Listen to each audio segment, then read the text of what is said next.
के लिए मैं श्रद्धेय श्री सुरजदा को अनुरोध करता हूँ। जय गुरु। आलोचना प्रसंग षष्ठ खंड, डेट 9th December 1945, পেজ 169 170। কথা প্রসঙ্গে শ্রী ঠাকুর বললেন, স্পেন্সার ইকোনমিক্স অর্থনীতির কথায় আনন্দ পায় না। এই অ্যাভার্সন विरूपता किंतु भालो नয়। बातों बातों में श्री ठाकुर जी कहने लगे कि स्पेंसर इकोनॉमिक्स यानी कि अर्थनीति के बातों से खुश नहीं होता है। ये अवर्जन यानी कि विरूपता लेकिन अच्छी बात नहीं है। জীবনের জন্য যা প্রয়োজন তা ইগনোর উপেক্ষা করা মানে নিজেকে इनएफिशिएंट অক্ষম করে রাখা। जीवन के लिए जो प्रयोजनीय है उसे इग्नोर यानी कि उपेक्षा करने का मतलब खुद को इनएफिशिएंट यानी कि अक्षम कर रखे रखना। দেশের যাবতীয় সম্পদের রাষ্ট্রীয়করণ ও সামাজিকীকরণ সম্বন্ধে কথা উঠল। देश के विभिन्न संपदाओं के राष्ट्रीयकरण और सामाजिकीकरण के बारे में बात निकली। শ্রী ঠাকুর বললেন, আমি ওসব বুঝি না, राष्ट्र तो चालाए मानुष। श्री ठाकुर जी कहने लगे, मैं ये सब नहीं समझता हूँ। राष्ट्र तो मनुष्य चलाते हैं। পার্সোনাল ওনারশিপ ব্যক্তিগত মালিকানা থাকলে মানুষ তা দিয়ে মানুষের ক্ষতি করবে, এইটাই যদি ধরে নেওয়া যায়, তাহলে সমস্ত রাষ্ট্রীয় সম্পদের পরিচালনা যারা করবে তারা কি এমন কেষ্টবিষ্টু যে তাদের দিয়ে লোকের ভালো ছাড়া মন্দ হবেই না। पर्सनल ओनरशिप यानी कि व्यक्तिगत मालिकाना रहने पर मनुष्य उस चीज को देखकर मनुष्य की क्षति करेगा। अगर यही समझ कर लिया जाए तो समस्त राष्ट्रीय संपदाओं की परिचालना जो करेंगे वे सभी क्या ऐसे कोई केष्टविष्टु है जो उनके द्वारा लोगों का अच्छाइयों को छोड़कर बुराइयां नहीं होगा। तारा की ऋषि ना महापुरुष, वे सभी ऋषि है कि महापुरुष है।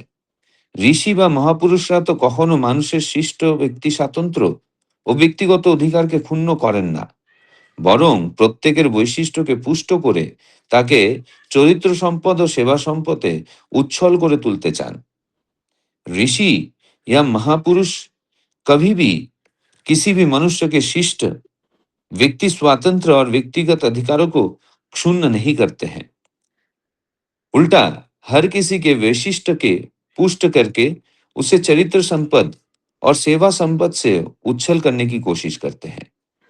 ওই ইনার ওয়েলথ অন্তরের সম্পদ যার থাকে, এক্সটার্নাল ওয়েলথ বাইরের সম্পদও তাকে ফলো অনুসরণ করে। वही इनर वेल्थ यानी कि अंतर की संपदाएं जिसका रहता है, एक्सटर्नल वेल्थ यानी कि बाहरी संपदाएं भी उसे फॉलो यानी कि अनुसरण करता है। এক্সটার্নাল ওয়েলথ বাইরের সম্পদ থাকলে মানুষ তা দিয়ে লোকের আরো সেবা করতে পারে। एक्सटर्नल वेल्थ यानी कि बाहर के संपदा रहने पर मनुष्य वही देकर लोगों को और ज्यादा सेवा कर सकते हैं।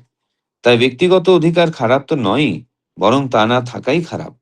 इसलिए व्यक्तिगत अधिकार तो खराब है ही नहीं, उल्टा वो न रहने पर ही खराबी हो सकता है।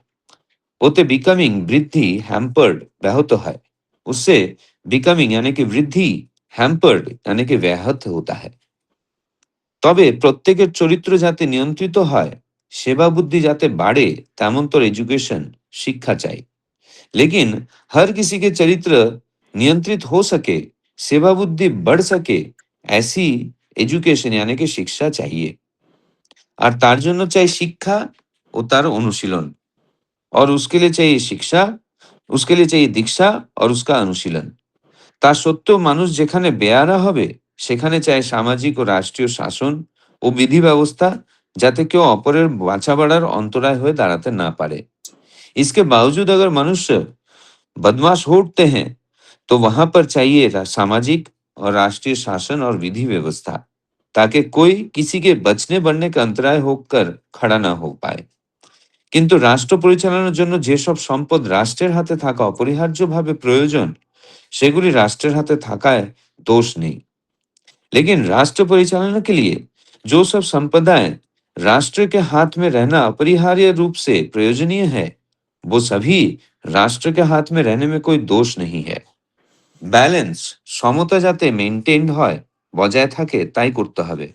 ব্যালেন্স यानी कि समता ताकि बनाए रखा जा सके वही करना होगा। ব্যক্তি, সমাজ বা রাষ্ট্রের দরুন বিপন্ন বা ক্লিষ্ট না হয় এবং সমাজ বা রাষ্ট্র ব্যক্তির স্বৈরাচারে ব্যাহত না হয় তা দেখতে হবে। व्यक्ति, समाज या राष्ट्र के वजह से विपन्न या क्लिष्ट न हो और समाज या राष्ट्र व्यक्ति के स्वैराचार से व्याहत न हो पाए वो देखना होगा। স্ব-উপার্জিত সম্পদের উপর ব্যক্তির অধিকার যদি না থাকে, সব অধিকার যদি রাষ্ট্রে কেন্দ্রীভূত হয় এবং রাষ্ট্রের কর্ণধার যারা তারা যদি নিষ্ঠুর বা স্বেচ্ছাচারী হয়, তাহলে কিন্তু সাধারণ লোকের দুঃখের সীমা থাকে না। खुद से उपार्जित संपत्ति के ऊपर व्यक्ति के अधिकार अगर न रहे, सब अधिकार अगर राष्ट्र में केंद्रीभूत हो और राष्ट्र के कर्णधार जो हैं वो अगर निष्ठुर या स्वेच्छाचारी हो, तो साधारण लोगों की दुख की सीमा नहीं रहेगी। তাদের কৃতদাসের মতো জীবনযাপন করতে হবে। उन सभी को नौकर के तरह जीवन व्यतीत करना होगा। विवेक बुद्धि विसर्जन दिए राष्ट्रेर अन्नदास হয়ে থাকা লাগে। विवेक बुद्धि विसर्जन देकर राष्ट्र के अन्नदास होकर रहना होगा। ওর চাইতে অন্ন যদি অনিশ্চিত হয়, মানুষ স্বাধীনভাবে উপার্জন করতে যেয়ে যদি কষ্টও করে, তাও ঢের ভালো। लेकिन उससे बेहतर अन्य अगर अनिश्चित है, मनुष्य स्वाधीन रूप से आय उपार्जन करने जाने पर अगर सफर यानी कि कष्ट करता है, वो भी काफी अच्छा है।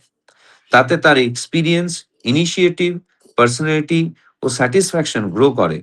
অভিজ্ঞতা, কিছু প্রবর্তন করার ক্ষমতা, ব্যক্তিত্ব ও আত্মপ্রসাদ বেড়ে ওঠে। इससे उसके एक्सपीरियंस, इनिशिएटिव, पर्सनैलिटी और सैटिस्फैक्शन ग्रो करता है। यानी कि तजुर्बा, कुछ नया बनाने की क्षमता, व्यक्तित्व और आत्मप्रसाद बढ़ उठता है। আমাদের আর্য বিধানে সবটারই একটা সামঞ্জস্য ছিল। ব্যক্তি স্বাতন্ত্র্য, সামাজিক ও রাষ্ট্রীয় নিয়ন্ত্রণ এবং ইষ্টকৃষ্টির প্রতি আনুগত্য ওতপ্রোতভাবে নিবদ্ধ ছিল। তাই ক্ষতির পথ ছিল সংকীর্ণ, বৃদ্ধির পথ ছিল विस्तृत। हमारे आर्य विधान में सभी के अंदर एक समानताएं थी। व्यक्ति स्वातंत्र, सामाजिक और राष्ट्रीय नियंत्रण और इष्ट दृष्टि के प्रति अनुराग अतोप्रत भाव से निबद्ध था। इसके वजह से क्षति की मार्ग संकीर्ण थी और वृद्धि का मार्ग था विस्तृत। जय गुरु। जय गुरु दादा। श्रद्धेय सुरजदा बहुत सुंदर भाव से आलोचना प्रसंगों का निर्वाचित अंश पाठ किए हैं और उनको हिंदी में अनुवाद करके बताया है। उपस्थित सभी दादा माँ के तरफ से मैं सुरजदा को बहुत बहुत धन्यवाद ज्ञापन करता हूँ। आज का जो विषय वस्तु है वो देश का जो संपद है उसका सामाजिकरण और राष्ट्रीयकरण संपर्कित तो है। तो श्री श्री ठाकुर जी इस प्रसंग में बोलते हैं, जीवन के लिए आवश्यक विषय जैसे अर्थनीति का उपेक्षा करना उचित नहीं। राष्ट्रीयकरण और सामाजिकीकरण पर विचार करते हुए श्री श्री ठाकुर जी बताते हैं कि राज्य तो मनुष्य ही चलाते हैं। यदि ये मान लिया जाए कि व्यक्तिगत मालिकाना रहने पर मनुष्य उससे दूसरे को हानि करेगा, तो फिर राज्य को सारी संपत्ति को संचालन जो लोग करेंगे, क्या वो सब ऐसे निर्दोष है कि उनसे कभी भी किसी का हानि नहीं होगा? क्या वो लोग ऋषि या महापुरुष है? ऋषि या महापुरुष कभी भी व्यक्ति को अधिकारों और व्यक्तित्व को हनन नहीं करते, बल्कि उसको गुणों को विकसित करते हैं।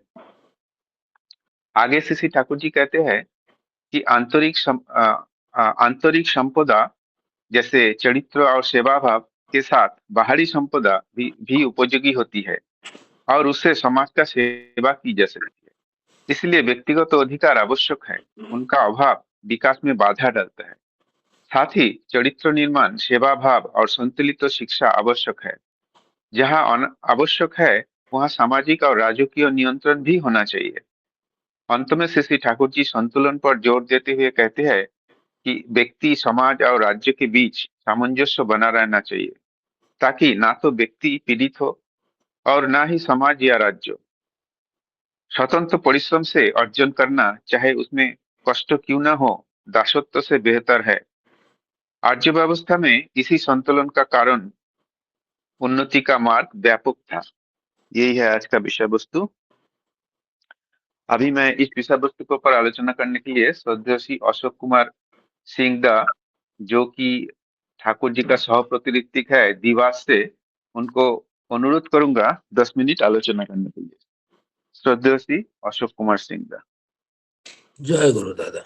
जय गुरु। जय गुरु, जय गुरु। जय गुरु। सभी को बहुत सुंदर एक प्रसंग, और इसको बहुत सुंदर रूप से बांग्ला से हिंदी श्रद्धे सूरजदा ने इसको ट्रांसलेट डेली करते हैं और आज भी किए हैं।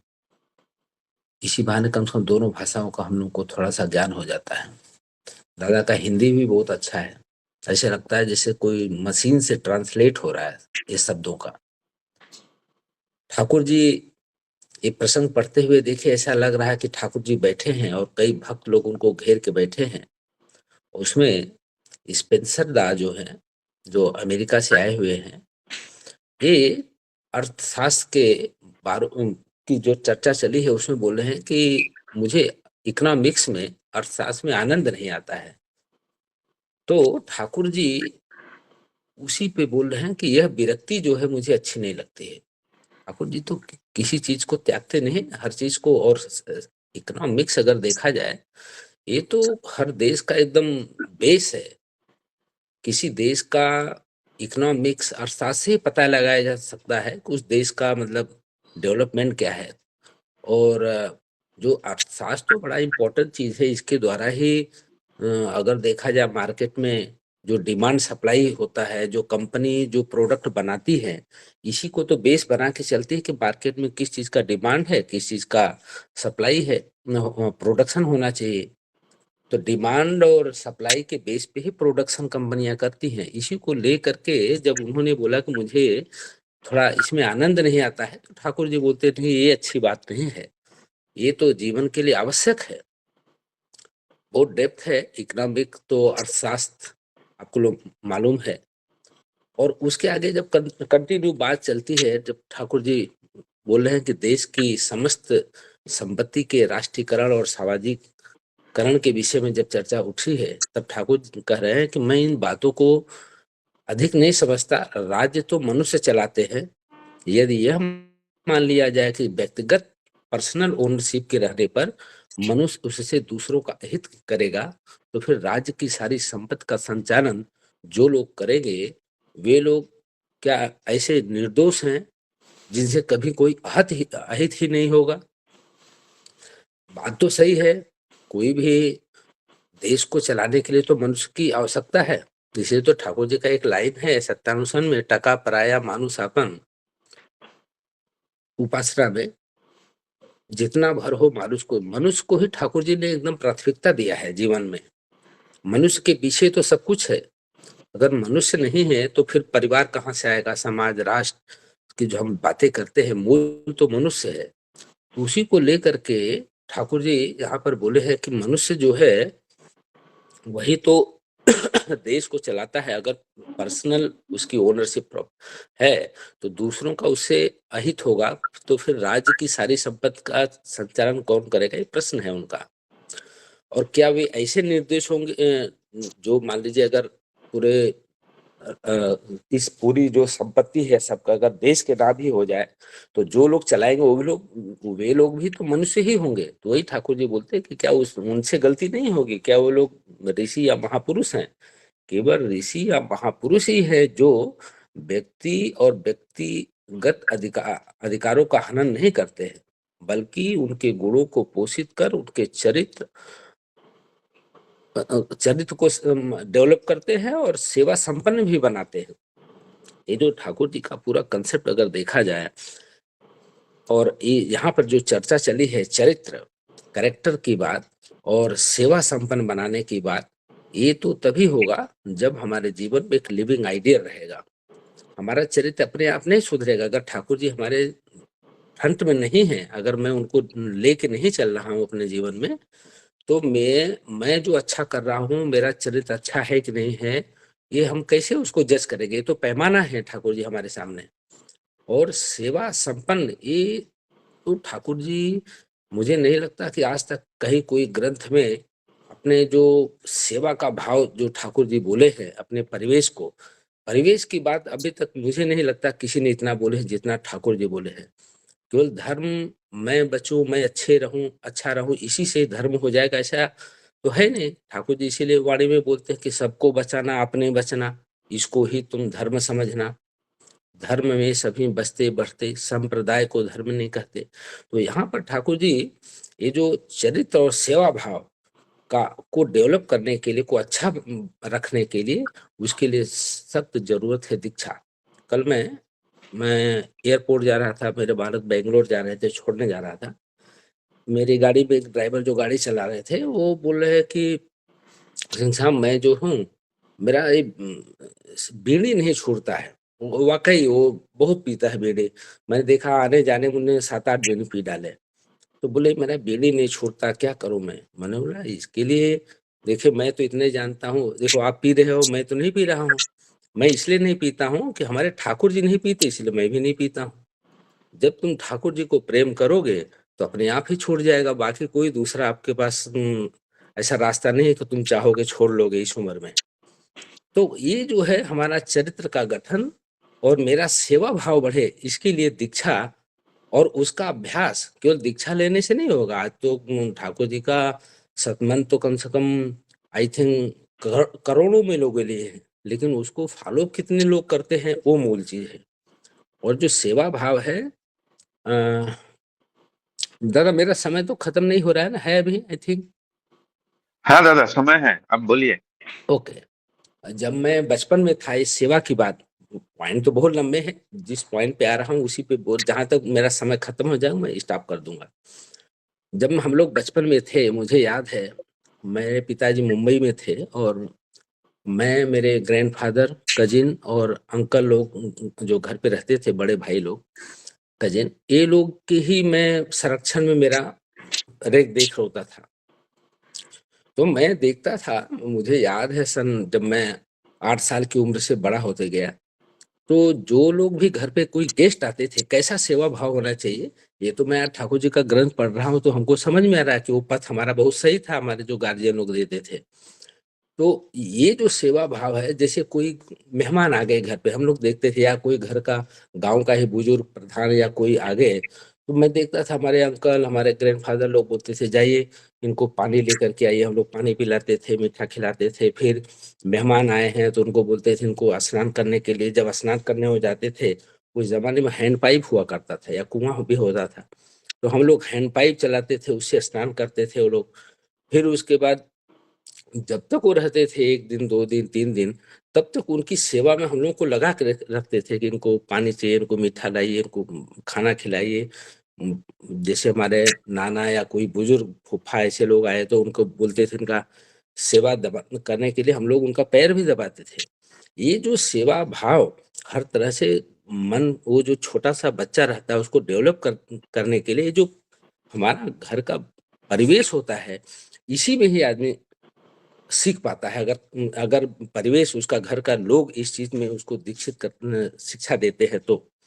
इसलिए नहीं तो क्या होता कि अभी देखिए बहुत सारे लड़के लोग, आप जाइए, हेलो हाय बोल देंगे, लेकिन कैसे, वो एक अलग बात है। प्रणाम करना हम लोग, हमारे मान लीजिए बुजुर्ग लोग नहीं जानते थे, जैसा ठाकुर जी बोले, हम लोग पैर छू के ही प्रणाम करते थे।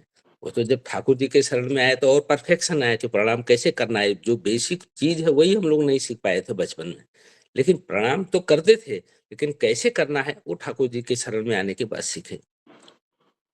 मैं और ज्यादा कुछ नहीं बोलूंगा, ये वाणी खूब लंबी है और दादा लोग से सुनूंगा। अभी सचिकांत भाई हैं, हमारे मुरलीधर नाथ दा है, सचिकांत दा और अच्छा एक्सप्लेन करेंगे। सभी के जीवन की मंगल प्रार्थना करता हूँ परम दयाल के चरणों में। जय गुरु, जय गुरुदा। जय गुरु दादा, बहुत सुंदर आलोचना की है श्रद्धेय श्री अशोक कुमार सिंह दा।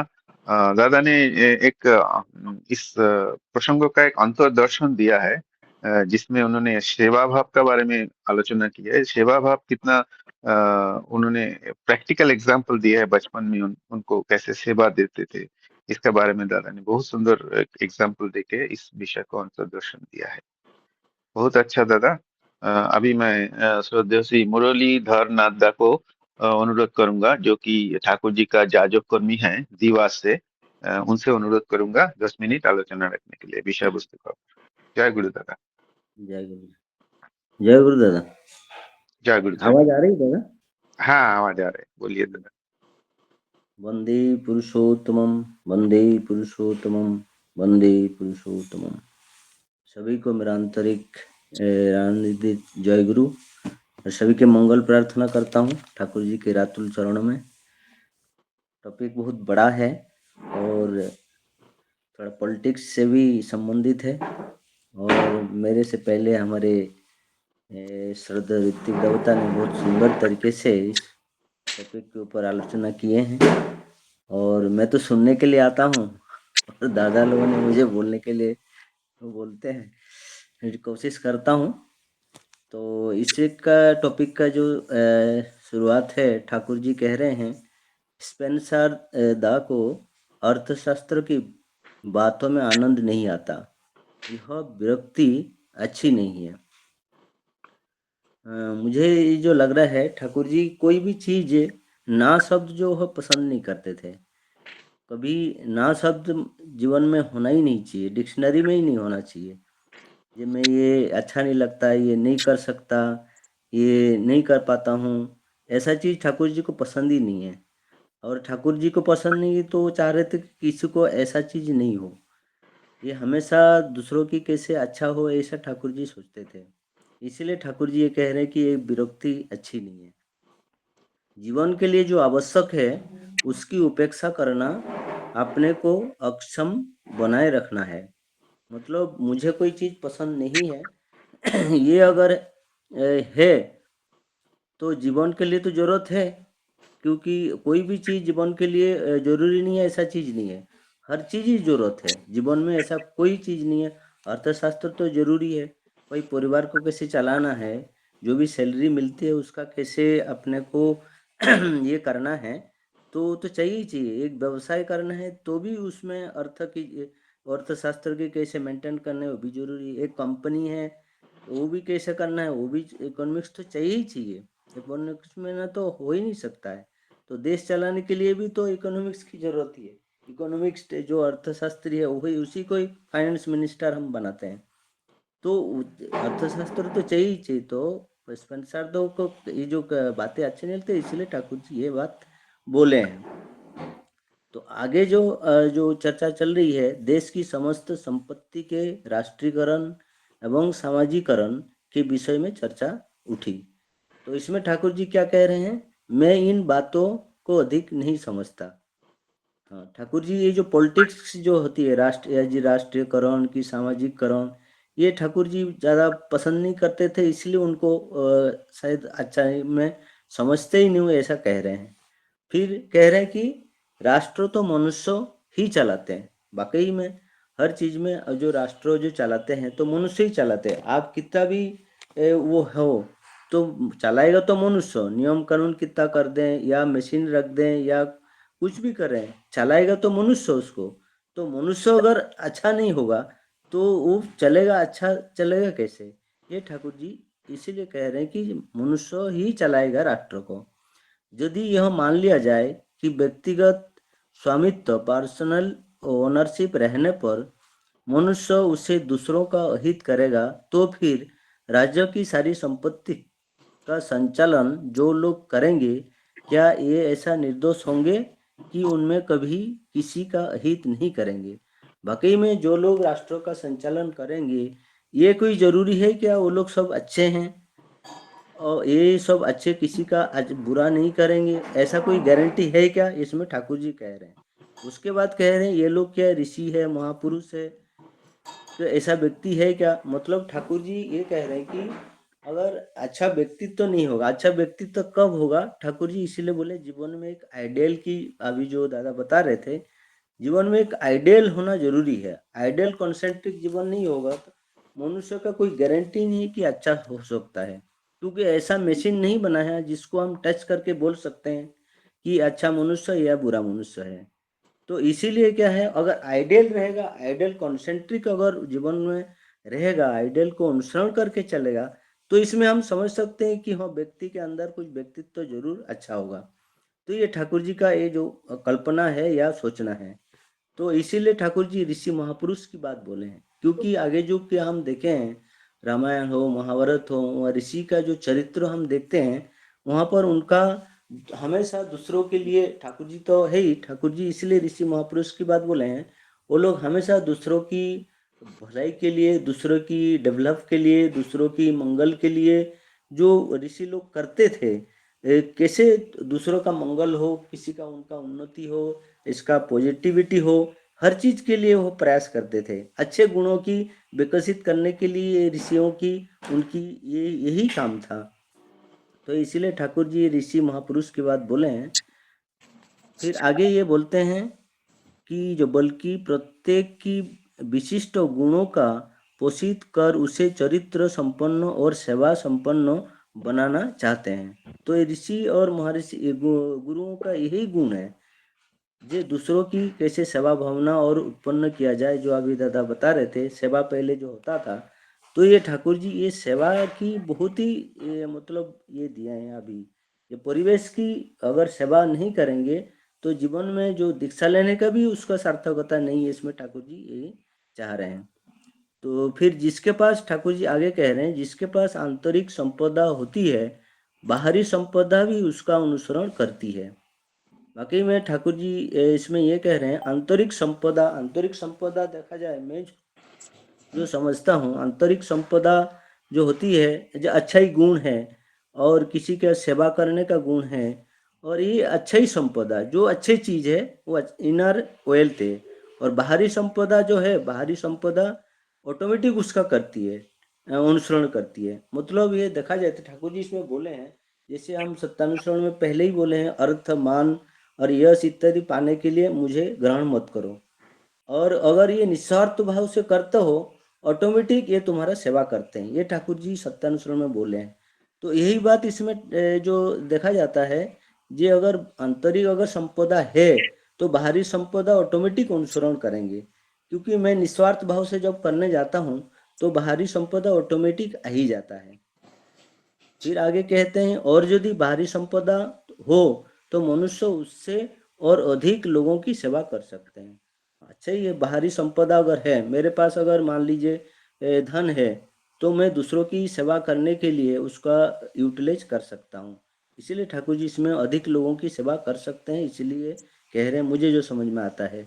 इसीलिए व्यक्तिगत अधिकार बुरा नहीं है, बल्कि उसका अभाव ही बुरा है। उससे विकास बाधित होता है। हाँ, ऐसी शिक्षा, एजुकेशन देना चाहिए जिससे प्रत्येक का चरित्र संयमित हो और सेवा भाव बढ़े।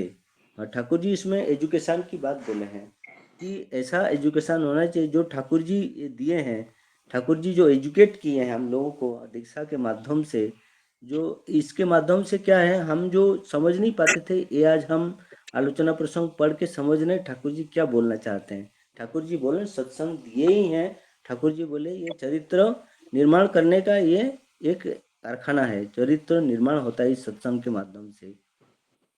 फिर आगे फिर कह रहे हैं, फिर भी जहाँ मनुष्य उदंड होगा वहाँ सामाजिक और राजकीय शासन तथा विधि व्यवस्था चाहिए। इसमें ठाकुर जी उसमें कानून की व्यवस्था भी ठाकुर जी बोले हैं। जहाँ पर अगर मनुष्य अगर सुधार नहीं होगा तो उसमें विधि व्यवस्था भी जरूरी है। जैसे मैं एक उदाहरण देता हूँ। हम जो ऑफिस जाते हैं वहाँ पर हेलमेट की व्यवस्था की गई है कि हेलमेट अगर नहीं होगा, नहीं पहन के जाएंगे तो गेट में वहीं रोक देगा। तो अगर हम पहले ऐसा व्यवस्था नहीं था तो क्या होता था, हम ऐसे ही जाते थे। लेकिन हमको पता है कि हेलमेट, अगर बाइक से चलाते समय हेलमेट नहीं पहनेंगे तो कुछ भी घटित हो सकता है, ये सबको पता है। लेकिन ये नहीं पहनते थे फिर भी। लेकिन उन्होंने कानून एक बना दी कि आपको अगर नहीं पहन के आओगे तो गेट वाला रोक देगा। आप अंदर जा नहीं पाओगे। तो फिर हमको क्या करना पड़ा, हमको डेली पहनना पड़ा। तो इसीलिए ठाकुर जी यही बोले ना, हम जब फॉलो नहीं करते, हम जब उदंड होंगे तो विधि व्यवस्था भी हमें जरूरी है। इसीलिए ठाकुर जी इसमें कह रहे हैं, उदंड होगा तो विधि व्यवस्था चाहिए ताकि कोई किसी जीवन और विकास की बाधक न बन सके। सही है, अगर हम नहीं पहनेंगे तो हमारा जीवन और उसमें विकास में बाधक तो आएगा ही। फिर आगे कह रहे हैं, परंतु राज्य प्रशासन के लिए जो संपत्तियां अनिवार्य रूप से राज्य के हाथ में रहनी आवश्यक है, उसके राज्य के अधीन रहने में कोई दोष नहीं है। सही है। उसमें अगर जो चीज़ है, जैसे देश की जो संपत्ति है, कई चीज़ अगर अगर सभी प्राइवेटाइजेशन कर देते हैं तो तकलीफ आ सकती है। इसीलिए जो जो सरकार के हाथ में जो होना चाहिए, ये तो होना ही चाहिए। नहीं तो हो सकता है विधि व्यवस्था में तकलीफ आ सकती है। इसमें ठाकुर जी ये कह रहे हैं, यदि स्व उपार्जित संपत्ति पर व्यक्ति का अधिकार न रहे, सब अधिकार राज्यों के केंद्रित हो जाए और राज्यों के कर्णधार निर्दयी या स्वेच्छाचारी हो, तो सामान्य लोगों के दुख की सीमा नहीं रहेगी। वाकई में मेरा अगर संपत्ति अगर कोई किसी के अधिकार में है, तो संपत्ति में यूज भी नहीं कर पाऊंगा और सामने वाला भी वो कुछ भी कर सकता है। जो अभी जैसे होता है कुछ नेता लोगों के माध्यम से जो हो रही है, तो इसीलिए ठाकुर जी पहले से ही ये चीज़ उन्होंने बोल दिए कि ऐसा नहीं होना चाहिए। विवेक बुद्धि त्याग कर राज्यों का अन्नदास बनकर रहना पड़ता है। सही है, वो दास बनकर रहना पड़ेगा। मेरा संपत्ति अगर किसी के अधिकार में, तो ये हो सकता है। इससे तो अच्छा है कि अन्न अनिश्चित ही क्यों ना हो, मनुष्य स्वतंत्र रूप से आय उपार्जित करते हुए यदि कष्ट भी उठाए तो भी बेहतर है। ठाकुर जी इसलिए कह रहे हैं कि जो मनुष्य खुद स्वउपार्जित करे, खुद कमाए, अगर उसमें अगर तकलीफ भी आए उसमें कोई दिक्कत नहीं। तो जो कमाएगा उसी का ही है, उसी का ही वो यूज करेगा, उसमें कोई दिक्कत नहीं है। फिर आगे कह रहे हैं, तो मनुष्य स्वतंत्र रूप से आयपर्जित, ठीक है।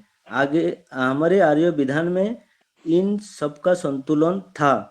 व्यक्तित्व की स्वतंत्रता, सामाजिक और राजकीय नियंत्रण तथा इष्ट के प्रति निष्ठा, ये सब परस्पर जुड़े हुए थे।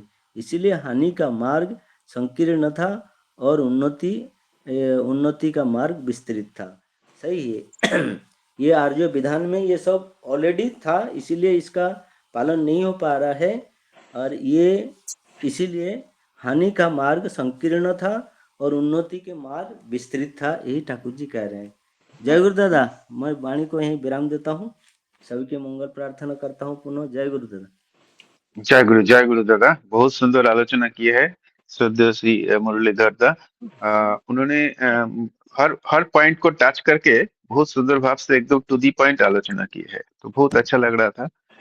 तो अभी बेसिकली इधर ये चीज उभर के आ रहा है कि ठाकुर जी जो व्यक्तिगत मालिकाना को ठीक बता रहे हैं बेसिकली, और साथ ही साथ जो सरकारी का जो जरूरत है, सरकार का जो जो चीज होना चाहिए वो भी साथ में होना चाहिए और दोनों में समन्वय होना चाहिए। और मतलब सरकार का पास बहुत ज्यादा पावर आ गया, डिक्टेटर बन गया कोई, तो मनुष्य का तकलीफ का सीमा नहीं रहेगा। और मनुष्य अपना जो संपत्ति है, धन है, उसको इस्तेमाल नहीं कर पाएंगे। सरकार का तरफ देखना पड़ेगा, हमेशा सरकार का दास बन के रहना पड़ेगा। तो बेसिकली ये एक समाजतंत्र का बात है। तो एक बहुत सुंदर आलोचना ये है श्रद्धेय श्री मुरलीधर नाथ का। अभी मैं शशिकांत दादा को अनुरोध करूंगा जो समाजतंत्र का राष्ट्रीयकरण और सामाजिकरण के बारे में ठाकुर जी जो बात किए है उसका ऊपर थोड़ा आलोकपात करने के लिए। श्रद्धेय श्री शशिकांत दादा। जय गुरु। वंदे पुरुषोत्तमम, वंदे पुरुषोत्तमम, वंदे पुरुषोत्तमम। आज का आलोचना बहुत सुंदर भाव से श्रद्धेय अशोक कुमार सिंह दा सप्रतिष्ठित श्री श्री ठाकुर जी का सप्रतिष्ठित बहुत सुंदर भाव से आलोचना रखें। अभी हम सुन रहे थे मुरलीधर दा को, वो भी ठाकुर जी का जाजक कर्मी है और बहुत सुंदर भाव से ये किए। और ये जो विषय वस्तु आज है ये बहुत बड़ा व्यापक विषय वस्तु है। इसके बारे में मनु संहिता में विस्तृत भाव से आलोचना हुआ है। श्री श्री ठाकुर जी का मैं देखता हूँ बहुत सारा प्रसंग जो होता है वो पुराना शास्त्रों में जो था, अभी मॉडर्न युग में उसका महत्व बहुत ज्यादा है, बट उसको फॉलो नहीं करने के कारण मनुष्य आज सारे दुख कष्ट में भुगत रहा है। श्री ठाकुर जी जो बातें आया जो नेशनलाइजेशन का राष्ट्रीयकरण होगा, बहुत सारा दल होते हैं, राजनीति पार्टी होते हैं, वो बिलीव करते हैं बहुत सारा कुछ राष्ट्रीयकरण हो जाए, और अपर पक्ष में कुछ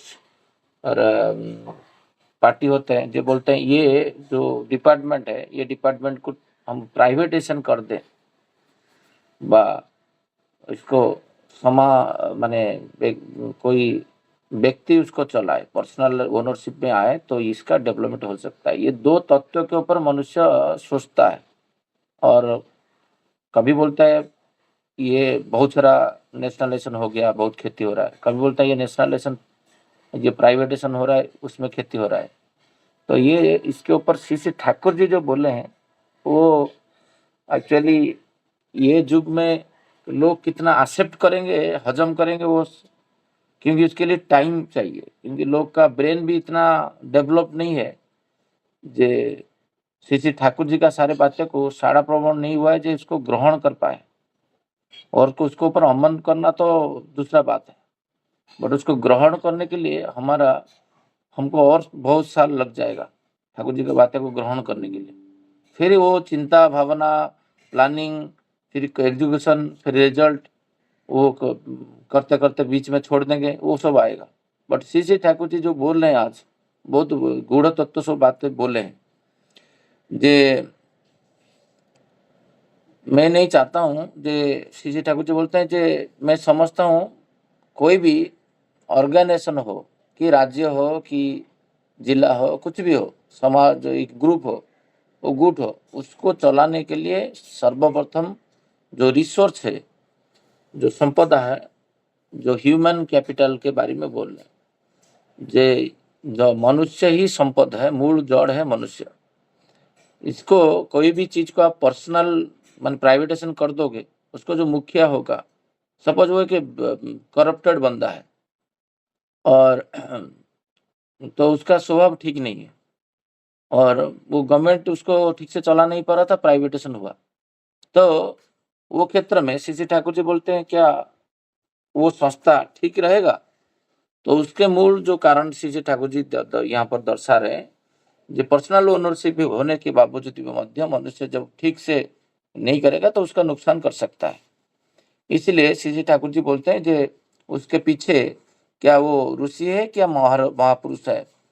ऋषि या महापुरुष तो कभी मनुष्य की जो इंडिविजुअलिटी को, व्यक्तित्व को, पर्सनल राइट्स को कभी आहत व क्षति नहीं पहुंचाए, उसका जो जो चाहता है वो करेगा, फ्रीडम रहता था। तो श्री ठाकुर जी यहाँ पर एक दिए हैं जे उसका मूल जो विशेषत्व है, जे बोलते हैं कैरेक्टर वेल्थ, चरित्र संपद और सर्विस वेल्थ, बस सेवा संपद समृद्ध करना चाहिए। सबके मूल से श्री ठाकुर जी बोलते हैं चरित्र, और ये चरित्र एक चरित्रवान व्यक्तित्व के बिना चरित्र का निर्माण नहीं हो पाएगा, कैरेक्टर नहीं आ पाएगा। तो उसके लिए श्री ठाकुर जी बोलते हैं जे मुख्य राज्य को आप नेशनलाइजेशन में जाओ, राष्ट्रीयकरण करो व प्राइवेटाइजेशन करो, बट मुख्य जो की है वो होता है मनुष्य का संपद, क्या कैरेक्टर।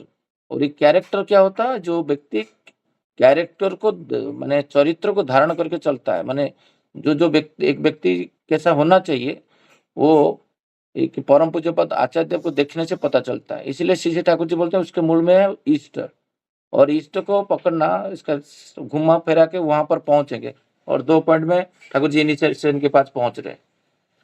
तो श्री ठाकुर जी बोलते हैं सेवा देना उसका स्वभाव होना चाहिए, सेवा वेल्थ। ये बातें करते करते श्री ठाकुर जी बोलते हैं जे जिसका कैरेक्टर ठीक रहेगा, चरित्र ठीक रहेगा, तो उसका एक्सटर्नल वर्थ भी विकास करेगा। मैं देखता हूँ ऑफिस में कोई व्यक्ति का कैरेक्टर ठीक है तो वो प्रोक्रास्टिनेशन में नहीं जाता है, आलस्य में नहीं जाता है। वो जब वो जो जियो में काम कर रहा है, हमारा कंपनी में रिलायंस में काम कर रहा है, तो एक ओनरशिप देख सोचता है। मैं देखा हूँ मेरा मैनेजर के पास वो बहुत सारा गुण है, सब गुण है। वो ऑलवेज एग्जाम्पल देते हैं जे ये चीज आपका होते तो क्या आप ऐसे नष्ट करने देते? तो फिर हम लोग रात दिन लग जाते हैं काम करने में। तो ये जो बोध करना कि ये संपत्ति राष्ट्र का है और इसका मैं ख्याल रखूंगा। प्राइवेट कंपनी में काम करते भी वो जब ये आदर्श के साथ युक्त रहेगा तो उसका एक्सटर्नल वेल्थ ग्रो करेगा। जब वो उसको वृद्धि पथ में जाएगा, क्या उसको अनुरूप जो अर्थ और सेवा उसको देगा नहीं। जब आप उसको इतना श्रद्धा के साथ, आपको कोई ऑनेस्टी के साथ और निष्ठा के साथ, आपके अंदर कोई कपटता नहीं रहेगा, सिंसियरिटी के साथ काम करोगे, आपका चरित्र इंटैक्ट है सब क्षेत्र में, तो आपका एक्सटर्नल वेल्थ भी ग्रो करेगा। श्री ठाकुर जी बोल रहे हैं मनुष्य का पर्सनल राइट्स, अधिकार बुरे नहीं। जो बोलते हैं ना, जो हमारा संपत्ति किसी का बोलते हैं ना पूरा कुछ है ही नहीं तो उसका वो साधु होगा और बाकी के लिए सोचता नहीं है। कभी कभी मैं एक देखता हूँ, एक मंदिर में गया था, वहाँ पर जो मुख्य है, जैसे मैं कुछ पर्सनल टॉकिंग आरंभ हो गया वेल्थ को लेके, गाड़ी को लेके, बंगला को लेके, तो मुंह फिरा के बैठ गए। तो ठाकुर जी ये पसंद नहीं करते थे। ठाकुर जी बोलते हैं सत्ता का, जीवन का वृद्धि पथ में जो जो आवश्यक है वही करना ही धर्म है। तो वो अलाइंड नहीं है। तो श्री ठाकुर जी बोल रहे हैं जे बिकमिंग जो होता है, विकास बा हैम्पर्ड बा नहीं होता है जब मनुष्य इसके बाद आता है। यहाँ ठाकुर जी बोल रहे हैं इसके लिए प्रत्येक का कैरेक्टर, चरित्र नियंत्रित रहे और सेवा बुद्धि बढ़े।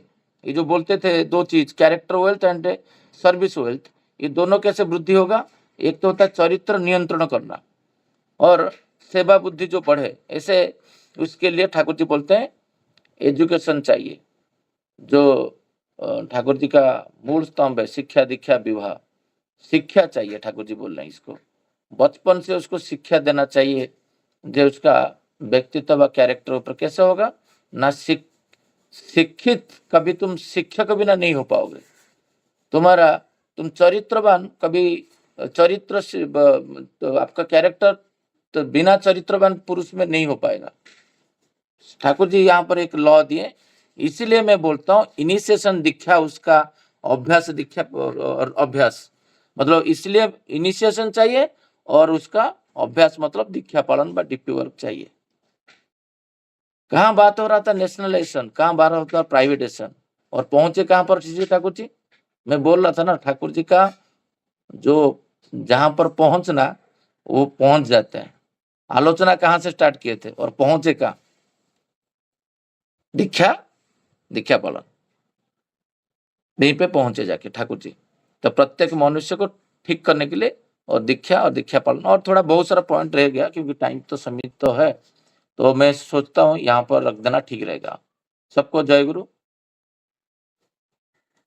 जय गुरु दादा। बहुत सुंदर भाव से श्रद्धेय श्री शशिकांत दादा अभी विषय वस्तु को आलोचना कर रहे थे और उसमें नया मात्रा जोड़ रहे थे।